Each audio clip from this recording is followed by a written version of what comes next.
Mata Sains Komputer Tingkatan 2 Bab 3 Kod Arahan Topik Struktur Kawalan Ulangan dalam Penyelesaian Masalah. Standard pembelajaran. Di akhir pembelajaran ini, murid akan dapat menghasilkan atur cara yang melibatkan struktur kawalan ulangan dalam penyelesaian masalah.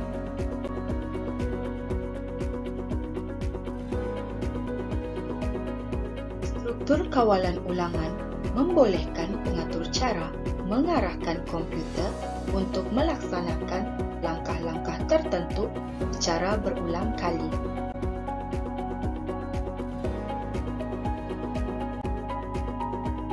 Struktur kawalan ulangan adalah penting supaya kod yang ditulis tidak perlu panjang dan memakan ruang.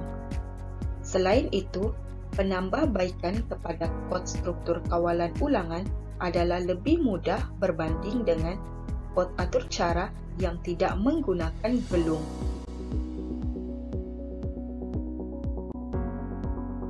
Semasa mengekod struktur kawalan ulangan, biasanya pengatur cara perlu menggunakan sinteks pemboleh ubah yang cekap untuk bertindak sebagai pembilang, terutamanya untuk struktur kawalan yang dikawal dengan pembilang.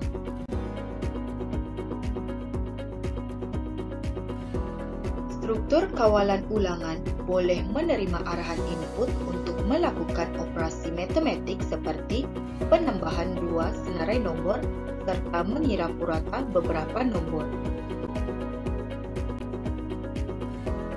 Bahagian kod yang mengandungi syarat dan langkah-langkah untuk berulang disebut gelung, loop, manakala setiap pusingan ulangan yang dilaksanakan disebut lelaran, iteration.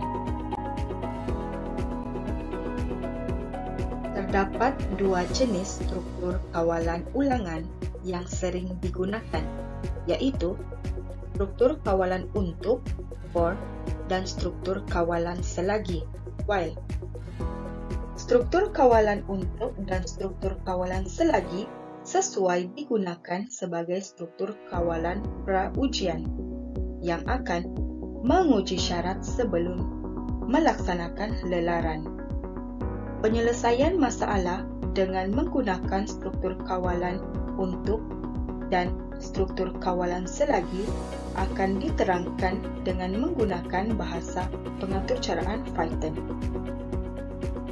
Perbezaan antara kedua struktur kawalan ini ialah bagi gelung for, ianya dikawal dengan bilangan lelaran yang diketahui, manakala gelung while dikawal dengan keadaan dan bilangan lelaran yang tidak diketahui.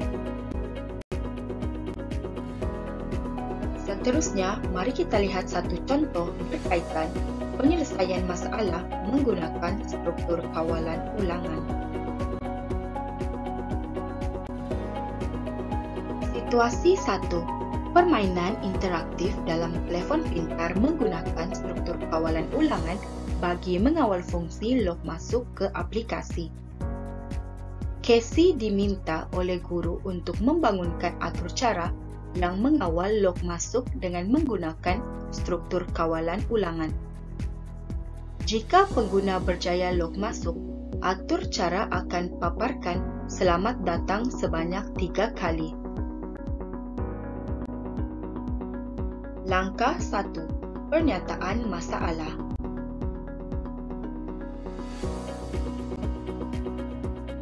Pertama, pelajar perlu mengenal pasti input yang diperlukan, yaitu ID untuk log masuk.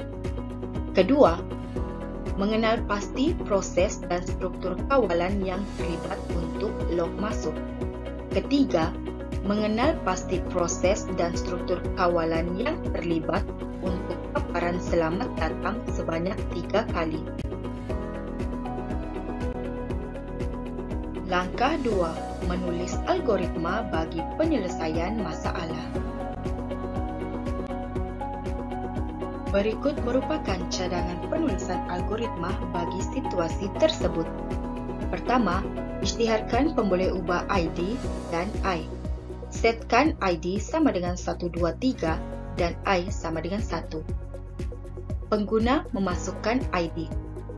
Setkan jawab kepada ID yang dimasukkan. While jawab tidak sama dengan 123, ulang langkah ketiga.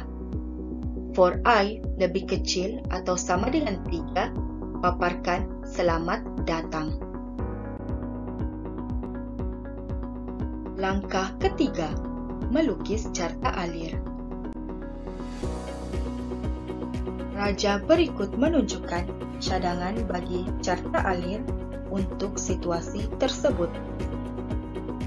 Penggunaan struktur kawalan ulangan dapat dilihat pada bahagian yang bertanda A dan B. Langkah keempat, pengekodan dengan menggunakan perisian aplikasi Python. Raja berikut menunjukkan pengekodan dengan menggunakan perisian aplikasi Python. Bahagian yang bertanda A menunjukkan pemalar ID diisytiharkan sebagai 123. Bahagian bertanda B menunjukkan pemboleh ubah jawab diumpukan dengan nilai yang dimasukkan pengguna. Manakala bahagian yang bertanda C menunjukkan struktur kawalan yang terlibat. Langkah kelima, contoh output dalam perisian aplikasi Python. Berikut merupakan contoh output bagi situasi tersebut. Perhatikan, apabila pengguna memasukkan nombor ID yang salah, sistem akan meminta pengguna untuk memasukkan semula nombor ID. Apabila pengguna memasukkan nombor ID yang benar, sistem akan memaparkan selamat datang sebanyak 3 kali. Dalam pengaturcaraan Python, syntax for digunakan untuk struktur kawalan unit. Berikut ialah rangka umum penggunaan syntax for.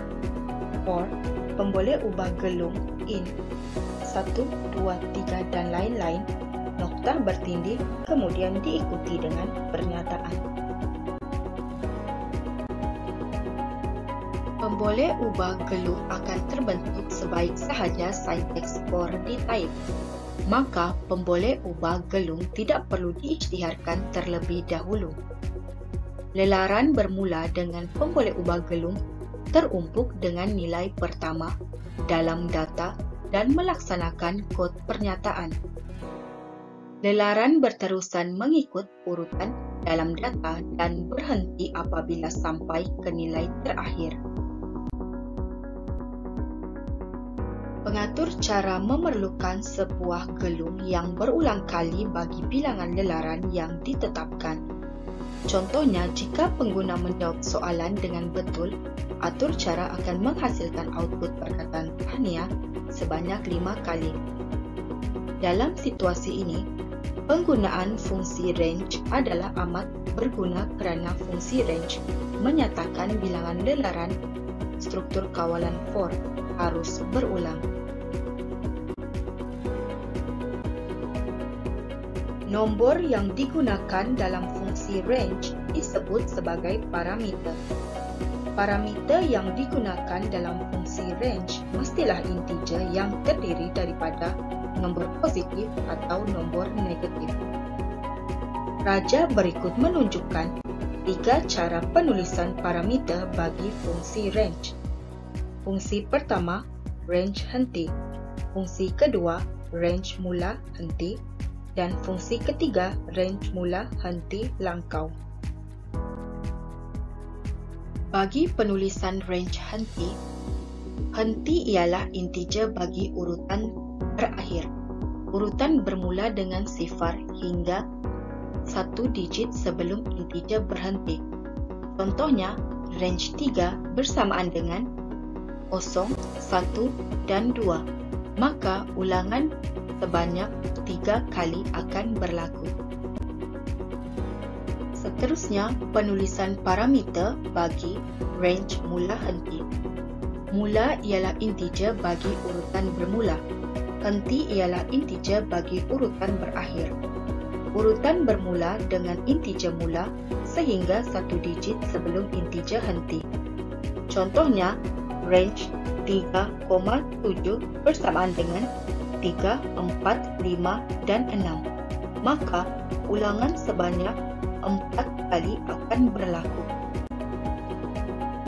Akhir sekali, penulisan parameter bagi range, mula, henti, langkau. Mula ialah integer bagi urutan bermula. Henti ialah integer bagi urutan terakhir. Langkau ialah integer yang menunjukkan perbezaan antara dua digit bersebelahan dalam urutan. Contohnya, range 3,10,2 bersamaan dengan 3, 5, 7, 9. Maka ulangan sebanyak 4 kali akan berlaku. Dalam pengaturcaraan Python, sinteks while digunakan untuk struktur kawalan selagi. Berikut ialah rangka umum penggunaan sinteks while. While, syarat dalam bentuk ungkapan boolean, notah bertindih diikuti dengan pernyataan. Sinteks untuk struktur kawalan while adalah serupa dengan rangka umum kenyataan if. Ungkapan boolean ialah syarat benar atau tidak benar yang menentukan sama ada gelung akan berhenti atau terus berulang.